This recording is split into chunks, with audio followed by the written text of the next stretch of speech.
लाल कापडानं झाकलेल्या चेहऱ्याची माणसं, खास विणलेले कपडे आणि ग्लोव्हसह भरगच्च दागिने घातलेल्या बायकांचे उत्सव साजरा करतानाचे फोटोज आणि व्हिडिओज सुद्धा गेल्या काही दिवसांपासून सोशल मीडियावरती ट्रेंड होत आहेत. चेहऱ्याला लाल कापडानं झाकून घेण्याची ही नेमकी कोणती परंपरा आहे आणि हा कोणता उत्सव आहे? दिसायला खूपच अनोखा आणि रहस्यमय असणारा हा हिमाचल प्रदेशातल्या किन्नौरच्या खोल दऱ्यांमध्ये साजरा केला जाणारा रौलाने उत्सव अतिशय प्राचीन असा हा उत्सव आहे.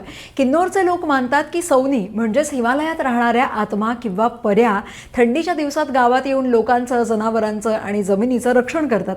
जेव्हा थंडी संपून वसंत ऋतूची चाहूल लागते तेव्हा या सौनींना निरोप देण्यासाठी हा 5 ते 7 दिवसांचा रौलाने उत्सव साजरा केला जातो. हा उत्सव लोककथा, अध्यात्म आणि गावकऱ्यांमधल्या एकतेचं प्रतीकही मानला जातो. या उत्सवाचं सगळ्यात मोठं आकर्षण म्हणाल तर रौला म्हणजे वर आणि रौलाने म्हणजे वधू. यात रौलाचा चेहरा हा लाल कापडानं झाकलेला असतो, तर रौलाने ही किन्नौरी दागिने, खास विणलेले कपडे आणि ग्लोव्स घालून तयार होते.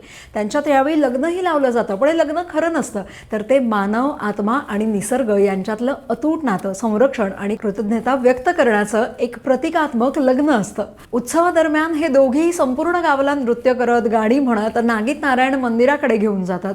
रौलाने उत्सव ही किन्नौरच्या लोकांची सांस्कृतिक ओळख आहे, जी पिढ्यानपिढ्या गाणं, नृत्य आणि या उत्सवाच्या परंपरेतून जतन केली जाते. हा उत्सव निसर्गाशी आपलं नातं मान्य करण्याचा आणि त्याचे आभार मानण्याचा एक आगळावेगळा मार्ग आहे. हेच खरं तर हिमाचल सारख्या पहाडी राज्यातल्या डोंगरांपलीकडचं सौंदर्य आहे. काय वाटतं तुम्हाला याबद्दल? कमेंटमध्ये नक्की सांगा आणि अशाच माहितीसाठी लगावतीला फॉलो करायला विसरू नका.